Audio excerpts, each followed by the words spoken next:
ब्रह्मदक्षाश्विदेवेश भरद्वाज पुनर्वसु हुताश हुताशवेशचरक प्रभृतिभ्यो नमो नमः। अभी हम पन्न रूपीयम इंद्रियम, ये जो अध्याय है इसका अध्ययन करने वाले हैं।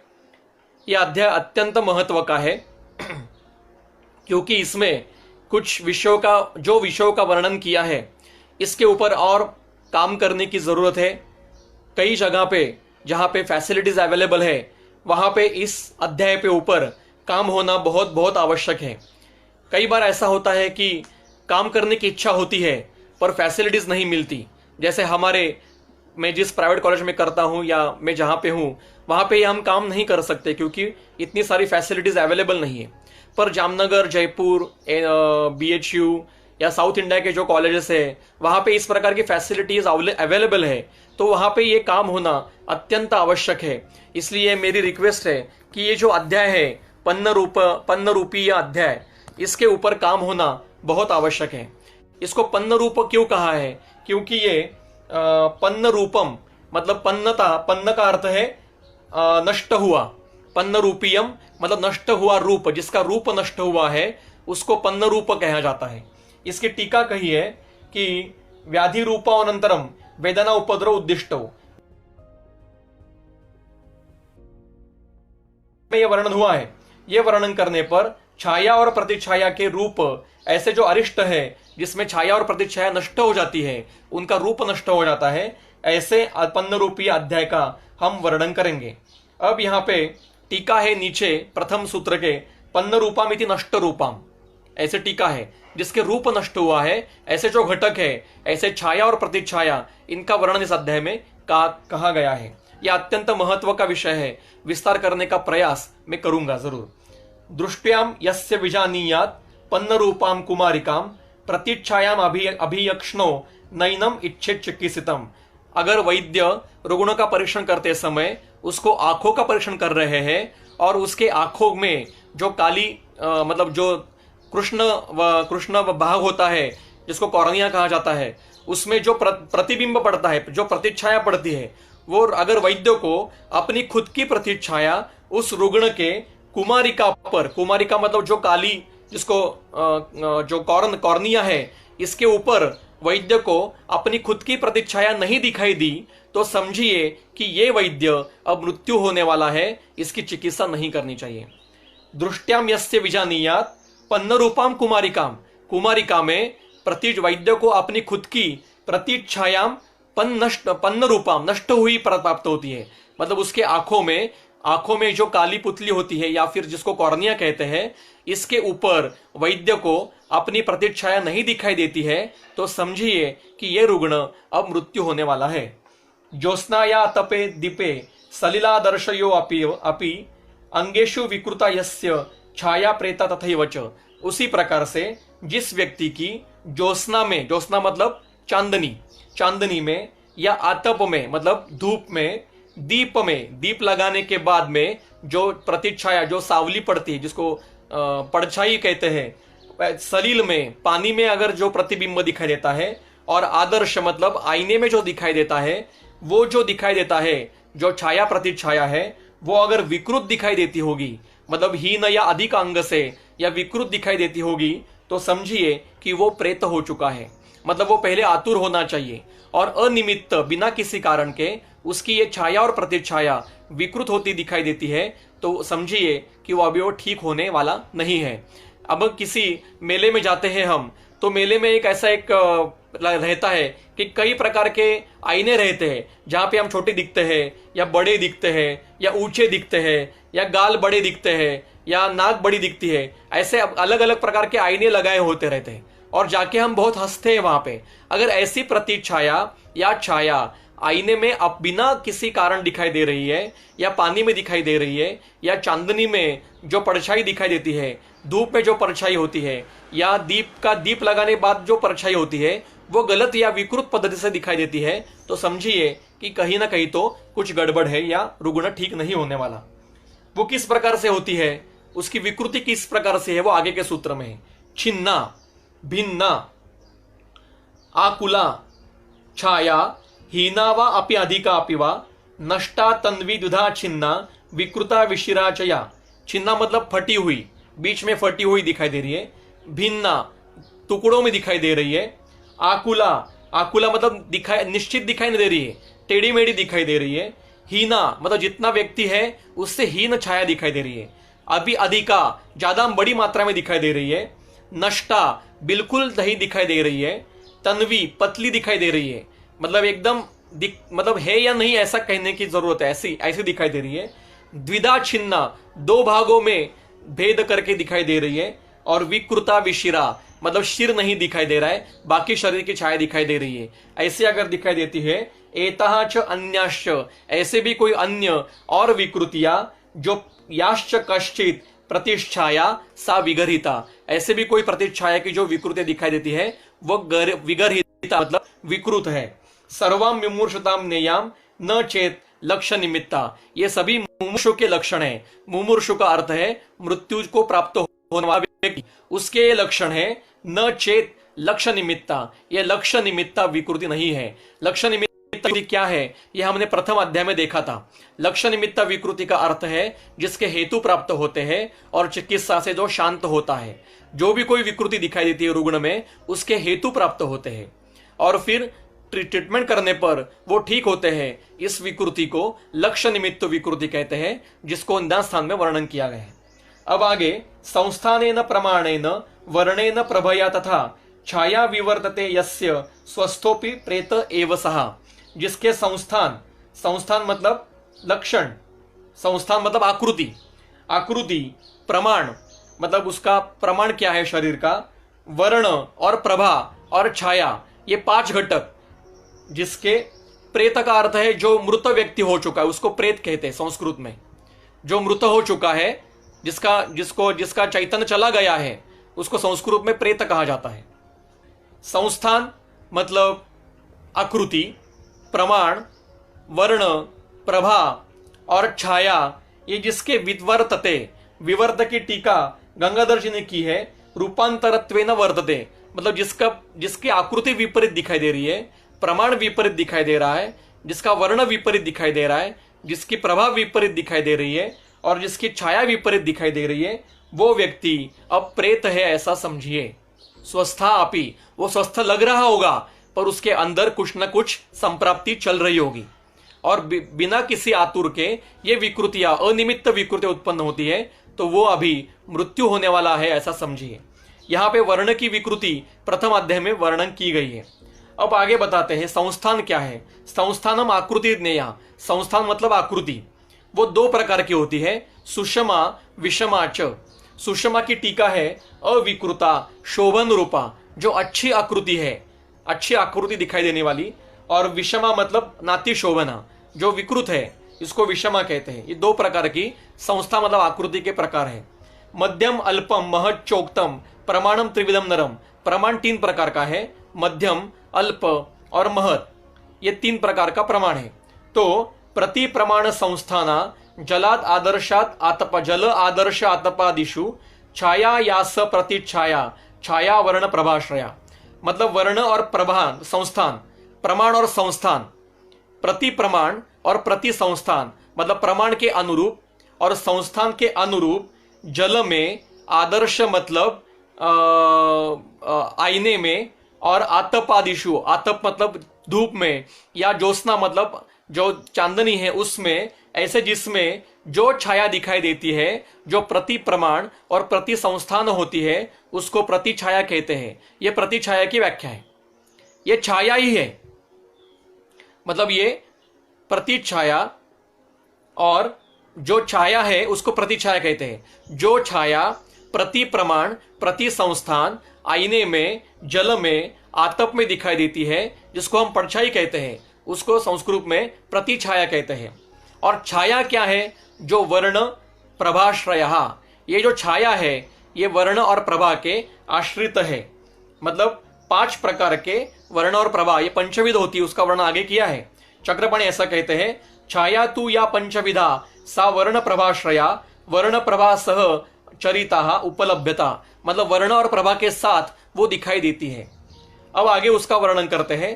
खादीनाम पंच पंचानाम छाया विविध लक्षणा, अब महाभूतों के अनुसार 5 प्रकार के उसके लक्षण बताए हैं। नाभसी निर्मला नीला सस्नेहा सप्रभेवच, मतलब नाभसी छाया कौन है? जो निर्मल है, जिसमें किसी भी प्रकार का मल दिखाई नहीं देता। नीला है, किंचित नीलवर्णी है। सस्नेह है और सप्रभा है, प्रभा के साथ दिखाई देती है, वो नाभसी है। रुक्षा शावारुणा यातु वायवी सा हत प्रभा। रुक्षा मतलब जो रुक्ष दिखाई देती है। शाव मतलब किंचित काले रंग की दिखाई देती है। अरुणा मतलब काला रंग का और लाल रंग का मिश्र, उसको अरुण वर्ण कहते हैं, ऐसी दिखाई देती है। और हत प्रभा, जिसमें प्रभा नहीं है, उसको वायवी छाया कहा जाता है। विशुद्ध रक्ता तु अग्नि दीप्ताभा दर्शन प्रिया। जो अग्नि है वो कैसी है? विशुद्ध रक्त जैसी दिखाई देती है, लाल लाल वर्ण की जैसी दिखाई देती है। दीप्ताभा मतलब वहां पे प्रभा है, दीप्त प्रभा है। और दर्शन प्रिया, देखने के लिए अच्छी लगती है। शुद्ध वैडूर्य विमला सुस्निग्धा चांबसी मता। जो शुद्ध वैडूर्य मणि के तरह दिखाई देने वाली, विमल और स्निग्ध और अंबसी, वो अंबसी है। स्थिरा स्निग्धा घना श्लक्षणा श्यामा श्वेता च पार्थवी। पार्थवी कौन है? तो जो स्थिर है, स्निग्ध है, घन है, श्लक्षण है, श्याम वर्ण की है या फिर श्वेत वर्ण की है, ये पार्थवी है। अब मैं इसका अभी तक सूत्र ही पढ़ रहे, इसका अभी तक विस्तार नहीं किया है। यहां पे 5 प्रकार की महाभूतों के अनुसार से छाया बताई है। व्हाट इज छाया, इसका हमें विवरण करना चाहिए। इसमें से आगे कहते हैं कि ये जो 4 वायवीय छोड़ के 4 जो छाया है, अंबसी मतलब अंबसी, अग्नि, पार्थवी और नाभसी, ये स्वस्थ व्यक्ति में दिखाई देती है। मतलब आप मुझे देख रहे हो तो इस 4 में से कोई एक प्रभा, एक छाया आपको दिखाई देती होगी। अगर मैं आपको देखूंगा तो इन 4 में से कोई एक में आपको, आप में ये छाया दिखूंगा। शैडो इज प्रतिच्छाया, शैडो इज प्रतिच्छाया। और छाया मतलब मैं जब आपको देखता हूं तो आपके शरीर का जो वर्ण है और जो प्रभा है, इसके साथ मुझे ये अगर लक्षण मिलते होंगे तो उसको छाया कहते हैं।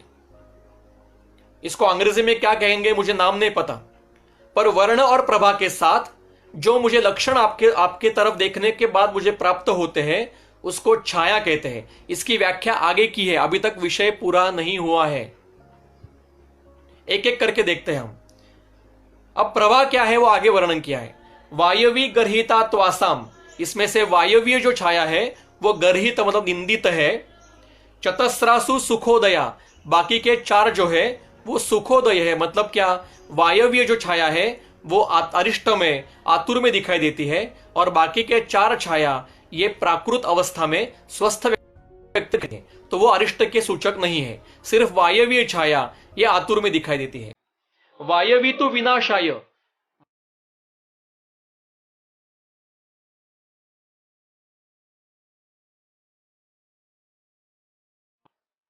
अकस्मात उत्पन्न विनाशाय होती है वायवीय, तो वो विनाशाय है। और क्लेशाय महती, अगर वो सहज है मतलब जन्मजात, अगर उसके पूरे आयु में को सहन करना पड़ेगा।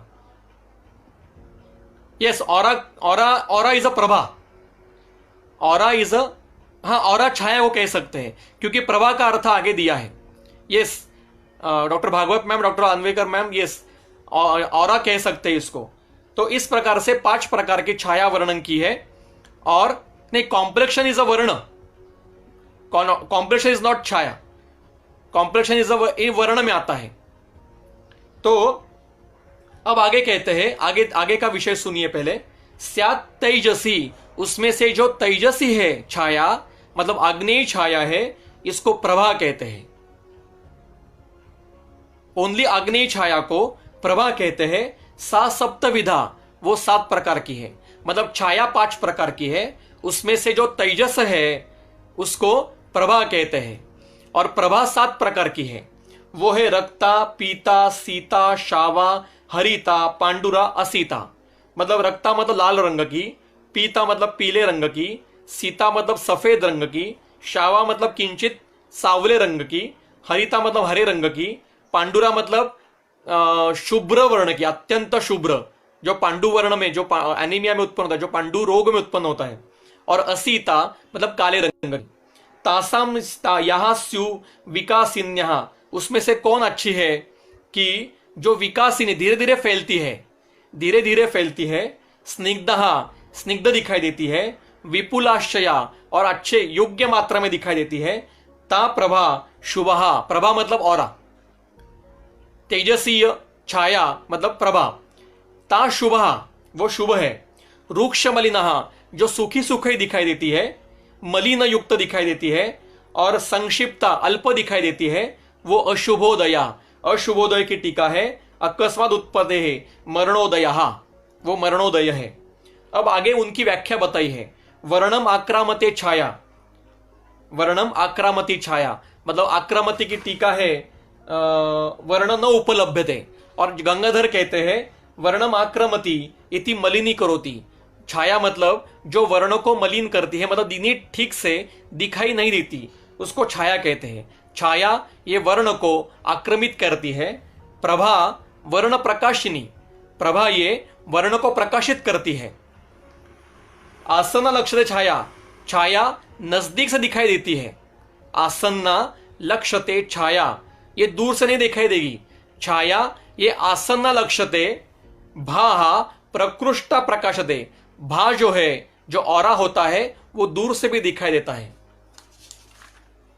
नाश्छायो ना प्रवाह कष्टित विशेषा चिन्हयंती तु, ऐसा कोई भी रुग्ण नहीं, ऐसा कोई भी व्यक्ति नहीं है, रुग्ण छोड़ दीजिए, ऐसी कोई भी व्यक्ति नहीं है जो बिना छाया के नहीं होता, बिना प्रभा के नहीं होता। मतलब हर जीवित व्यक्ति में छाया और प्रभा उपस्थित होते ही है।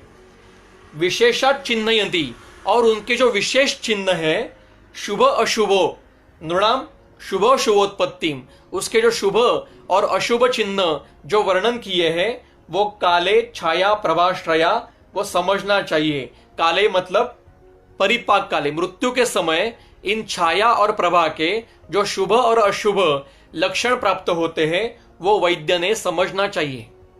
अब आगे कहते हैं, अब यहां छाया और प्रभा का अधिकार खत्म होता है।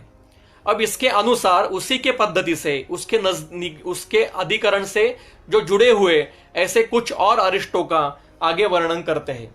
वो आगे एक एक सूत्र में एक एक अरिष्टों का वर्णन है। यहाँ पे छाया और प्रभा का अधिकरण खत्म हुआ। मैंने विस्तार करने का प्रयास किया है। छाया ये वर्ण को आक्रमित करती है, मलिन करती है। प्रभा वर्ण का प्रकाशन करती है। छाया नजदीक से दिखाई देती है, प्रभा दूर से भी दिखाई देती है। छाया 5 प्रकार की है महाभूतों के अनुसार। उसमें से जो जल आदर्श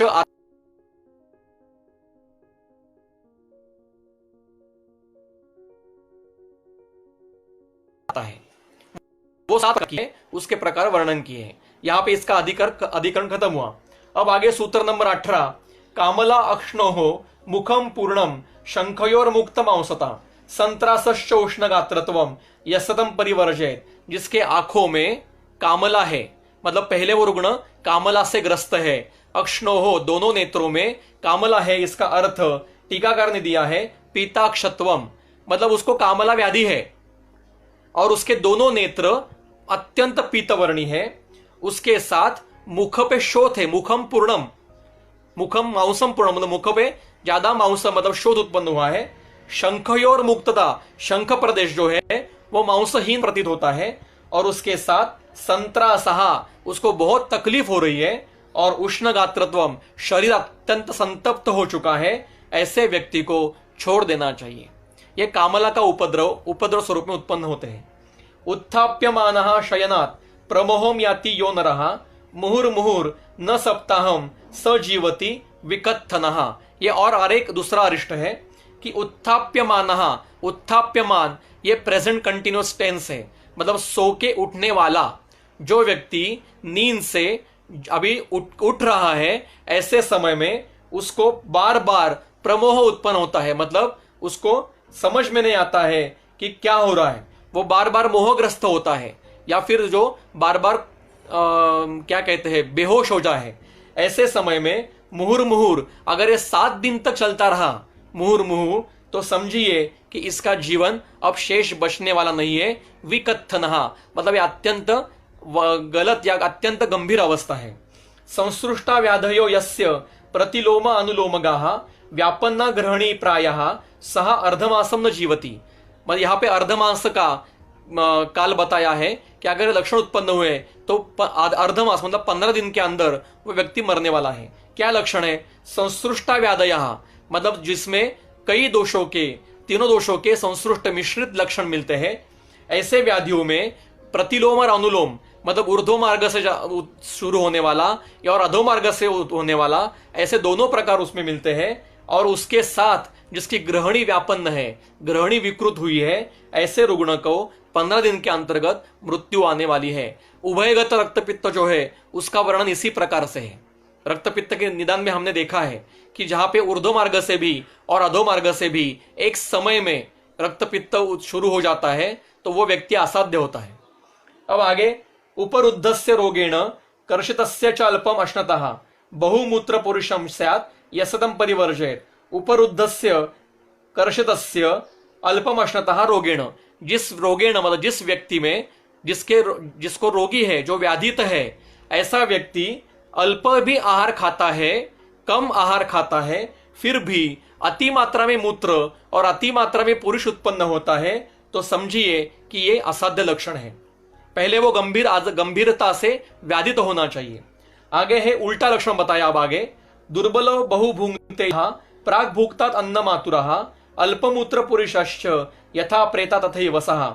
जो दुर्बल व्यक्ति मतलब व्याधिग्रस्त है, बहुभुंक्ते प्राग भुक्तात् अन्नमातुरे, मतलब जब वो स्वस्थ था तब उस समय में, स्वस्थ होने के समय में जितना आहार खाता था उससे ज्यादा आहार वो आतुर अवस्था में खा रहा है, और इतना आहार खाकर भी वो दुर्बल है। यह अर्थ प्रथम पंक्ति का है। दुर्बलो प्राग भुक्तात् अन्नम आतुरः बहुभुंक्ते, मतलब स्वस्थ अवस्था में जितना आहार खाता था उससे ज्यादा आहार वो आतुर अवस्था में खा रहा है, फिर भी वो दुर्बल है। ऐसे व्यक्ति में अल्पमूत्र पुरुष उत्पन्न हो रहा है। अगर इतना आहार खाकर भी मूत्र और पुरुष अल्प प्रमाण में निर्माण हो रहा है तो वो व्यक्ति प्रेत के समान है। अब आगे कहते हैं, इष्टम च गुण संपन्नम। अब ये लक्षण, ये जो अरिष्ट है, ये आहार के संबंधित अरिष्ट है। आहार के अरिष्ट, इनका समावेश जो अरिष्ट के जो 47 भाव बताए हैं उसमें आहार है, और आहार परिणाम ये भी एक भाव है। इन दोनों के अरिष्ट अब यहां पे बताते हैं। इष्टम च गुण संपन्नम अन्नम अश्नाति यो नरः शश्वच्च बलवर्णाभ्याम हीयते न स जीवति। जो व्यक्ति इष्टम मतलब योग्य, हितकारक और गुण संपन्न, गुणों से संपन्न, जो आहार अष्टो आहार विधि उसके साथ आहार सेवन करता है, अन्नम अश्नाति, फिर भी उसका शश्वत धीरे धीरे बल और वर्ण हीन होता रहता है। इतना अच्छा आहार खाकर भी, इष्ट आहार, हितकर आहार खाकर भी जिसका बल और वर्ण ये हीन होता रहता है, वो व्यक्ति ज्यादा काल तक जीवित नहीं रहता। प्रकूजति प्रश्वसिति शिथिलम चातिसार्यते बलहीनः पिपासार्तः शुष्कास्यो न स जीवति। जो प्रकूजति मतलब मुख से विविध प्रकार के आवाज निकालता है, उसके आवाज आती है, मुख से आवाज आती है। प्रश्वसिति मतलब जो उसका श्वास प्रकृष्ट है, ज्यादा मात्रा में श्वसन चल रहा है। प्रश्वसिति का टीका दी है, अंतम श्वासम नयति, मतलब जो अंदर श्वास जा रहा है उसके साथ आवाज आती है। और शिथिलम अतिसार्य से, उसके साथ बड़ी मात्रा में शिथिल धातु होकर वो नीचे से अतिसार के साथ जा रहे हैं। अतिसार्य क्या है? धातु में जो सार द्रव है, धातुर प्रसिच्यते, वो सारा धातुगत जो द्रव भाग है वो जाता है नीचे से, उसको अतिसार कहते हैं। फिर बलहीन, उसके कारण जिसका बलहीन हुआ है, और पिपासार्तः तृष्णा लगती है, शुष्कास्यः मुखशोष है। ऐसे सारे लक्षण अगर एक साथ उत्पन्न होते हैं तो वो व्याधि के उपद्रव स्वरूप में उत्पन्न होते हैं, तो वो न स जीवति, वो जीवित नहीं रहता। रस्वम च य प्रश्वसिति व्याविद्धं स्पंदते च यः मृतम एव तमात्रेयो व्याचक्षसे पुनर्वसु। आत्रेय पुनर्वसु व्याचक्षे, मतलब आत्रेय ने ऐसे रुग्ण देखे थे कि जिनमें बलहीन, ह्रस्वम च प्रश्वसिति मतलब जिसका प्रश्वास ये ह्रस्व है, मतलब जो श्वास प्रश्वास है, मतलब अंदर जाने वाला जो श्वास है वो अल्प है, ऐसा रुक रुक के श्वास ले रहा है, ऐसा जिसको छिन्न श्वास कहते हैं। और उसके साथ व्याविद्धम स्पंदते, मतलब टेढ़े मेढ़े होकर चेष्टाएं करता है वो ऐसा व्यक्ति। और उसको आत्रेय क्या कहते हैं, मृतमेव, अब वो मृत होने वाला है। ऐसे रुग्ण पुनर्वसु आत्रेय ने व्याचचक से देखे थे।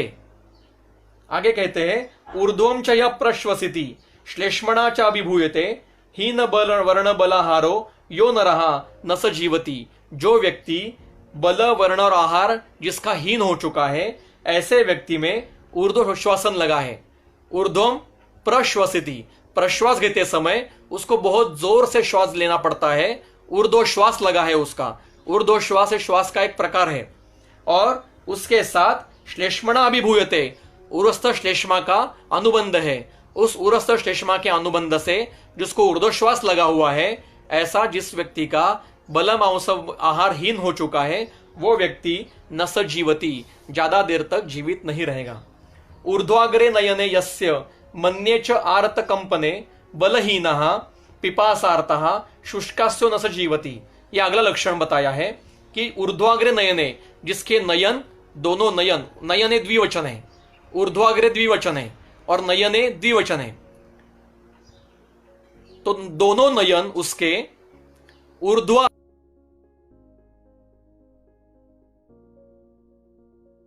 ऊपर की पलकों के नीचे जाके चुके हैं। ऊर्ध्वाग्र नयने, आंखें ऐसे ऊपर हो चुकी है जो नीचे नहीं आ रही है। और मन्ने आर्त कंपन, दोनों मन्ने भी द्विवचन है, दोनों मन्या प्रदोषों में आर्त कंपन, मतलब बार बार कंपन हो रहा है, जोर जोर से कंपन हो रहा है। बलहीनः, जिसका बलह्रास हुआ है। पिपासार्तः, पिपासा भी है। और शुष्कास्यः, मुखशोष हुआ है। ऐसा व्यक्ति जीवित नहीं रहेगा। यह लक्षण आईसीयू में कई बार मिलता है। यस्य गंड उपचितौ श्वरकासौ चितारुणौ शूली प्रद्वेष्टि चापि अन्नम तस्मिन कर्मण सिद्धति। जो व्यक्ति शूली है, शूल जहां जहां पे ग्रंथ में सिर्फ शूल उत्पन्न होता वर्णन किया है, तो वो हमेशा उदर शूल होता है। अगर स्पेसिफिक जगह का शूल बताना चाहते हैं तो वो वर्णन करते हैं कि पृष्ठ शूल, शिरशूल, नेत्रगत शूल, संधिगत शूल, ये बताते हैं। पर जहां जहां सिर्फ शूल वर्णन किया है वो उदर शूल का वाचक होता है। तो जो शूली प्रद्वेष्टि च अन्नम, जिसके उदर में तीव्र शूल है, जो अन्न का तीव्र द्वेष करता है, मतलब उसको आहार सेवन करने की इच्छा नहीं है, ऐसे व्यक्ति को गंड उपचितौ, दोनों गंड प्रदेश ये ऊपर आ चुके हैं, शोथ, दारुणौ, दारुण ज्वर और दारुण कास उत्पन्न हुआ है, ऐसा ही लक्षण संधिपातिक ज्वर में भी है। वो व्यक्ति, उसको किसी भी प्रकार का कर्म सिद्ध नहीं होगा। आगे है लक्षण व्यावृतम ऊर्ध्वजिह्वास्तो भ्रुवौ यस्य च विच्युते कंटकैश्चाद आचिता जिह्वा यथा प्रेता तथैव च। अत्यंत अंतिम अवस्था में, व्याधि की अंतिम अवस्था में, जिसके व्यावृत्त मूर्धम, व्यावृत्त का अर्थ है जो उसके शिर, मूर्धा, जिह्वा और आस्य ये टेढ़े मेढ़े हो चुके हैं, मतलब विकृत हो चुके हैं। ऐसा मुख ऐसा हुआ है, टेढ़ा हो चुका है। मुख, जिह्वा और आस्य, मूर्धा मतलब शिर, शिर, जिह्वा और मुख ये टेढ़े हो चुके हैं। भ्रुवौ च विमुच्यते, ये भ्रू जो है ये अपनी जगह छोड़ के उसका प्रोलैप्स हो चुका है, जिसका जो एक इसकी कंडीशन है ये ऐसे आगे या नीचे गिर गई है। और उसके साथ देखिए ये कौन सी नर्व का डिसफंक्शन हो सकता है, सोच सकते हैं। फेशियल नर्व का प्रॉब्लम हो सकता है, फेशियल नर्व पाल्सी, या फिर फेशियल नर्व के कोई भी और जो विकृति है उसमें हो सकता है। और कंटकई आचिता, कंटकई आचिता मतलब उसके जिह्वा पे अलग अलग प्रकार के कंटक उत्पन्न होते हैं। कंटक मतलब ऐसे ऊपर शोथ, छोटे छोटे शोथ उत्पन्न हुए हैं। वो व्यक्ति प्रेत के समान है। आगे शेफश्चात्यर्थम उत्सिक्तम निःसृतो वृषणो वृषम। उत्सिक्त मतलब अंदर जा चुका है। जिस पुरुष व्यक्ति का शेफ मतलब उसका शिश्न जो है वो अंदर जा चुका है, अंदर जा उल्टा हो चुका है। और वृषण निःसृतः मतलब वृषण जो एक स्क्रॉटम में जो रहते हैं वो निःसृत मतलब उसका प्रोलैप्स हो चुका है। अतश्चैव ये विकृता, ये विकृत लक्षण है और वो प्रेत का लक्षण है। और अतो विपर्यासात, इसका विपर्यास उल्टा भी लक्षण मिलता है। किसी रुग्ण में शेफ निःसृत हो चुका है, मतलब जो उसका शिश्न है वो निःसृत है, मतलब प्रोलैप्स हो चुका है। और वृषणौ उत्सिक्तम, मतलब जो उसके टेस्टिस है वो फिर से अनडिसेंडेड हो चुके हैं, फिर से उसको क्या कहते हैं उसको, फिर से वो ऊपर जा चुके हैं। ऐसा अगर लगता है तो वह भी अगर अंतिम अवस्था में उत्पन्न होता है तो वो अरिष्ट लक्षण है। हाँ, एनिमल्स में सवाल पूछा गया है कि एनिमल्स में भी अरिष्ट लक्षण उत्पन्न होते हैं, पर हमारा शास्त्र ये मनुष्यों के वर्णन करने के लिए है, इसलिए उनका यहाँ पे वर्णन नहीं किया है। उनके अलग आयुर्वेद थे, जैसे हस्तायुर्वेद, अश्वायुर्वेद, ऐसे उनके भी शास्त्र उस समय में थे, उनमें यह वर्णन शायद उन्होंने किया होगा। आज ये ग्रंथ हमें प्राप्त नहीं होते। आगे है निचितम यस्य मांसम स्यात्वगस्थिषु एव दृश्यते क्षीणस्य अनशनातस्य मासम आयु परम भवेत्। जिस व्यक्ति ने अनशनतः खाना छोड़ दिया है और क्षीण हो चुका है, ऐसे व्यक्ति में जिसका खाना छोड़ने पर और क्षीण होने पर निचितम मांसम, मांस पूरा क्षीण हो चुका है और त्वगस्थिषु एव दृश्यते, सिर्फ त्वचा और अस्थि शेष रहे हैं, ऐसा दिखाई देता है। जैसे कोई अस्थियों का पिंजर है वैसा दिखाई देता है, तो वो व्यक्ति 1 मास से पहले मरने वाला है, ये निश्चित समझिए। तत्र श्लोकः इदम लिंगम अरिष्टाख्यम अनेकम अभिजज्ञवान आयुर्वेद विदित इति आख्याम लभते कुशलजनः। जो कुशल व्यक्ति इन अरिष्ट लक्षणों को ठीक तरह से समझता है, उसको आयुर्वेदविद यह संज्ञा प्राप्त होती है। इति अग्निवेश कृत तंत्रे चरक प्रति संस्कृते इंद्रिय स्थाने पन्न रूपीयम इंद्रियम नाम 7वां अध्याय। हमने 6 और 7 अध्याय देखे। 6ठे अध्याय में उपद्रवों का, अरिष्टों का, सूचक उपद्रवों का वर्णन है, और 7वें अध्याय में छाया, प्रतिछाया और प्रभा इनके विकृति के लक्षण है, और उनके उसके प्रसंग से उनका वर्णन किया है। जो वर्ण सूत्र स्थान में या शारीर स्थान में नहीं किया है वो यहाँ किया गया है। उसके साथ में कुछ और आहार के संदर्भ से और कुछ शारीर अवयवों के संदर्भ से कुछ अरिष्टों का वर्णन किया।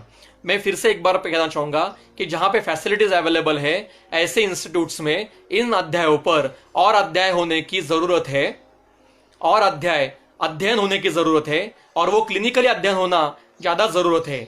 इतना कहकर मैं मेरे अल्पमति से मैंने यहाँ ये वर्णन करने का प्रयास किया है।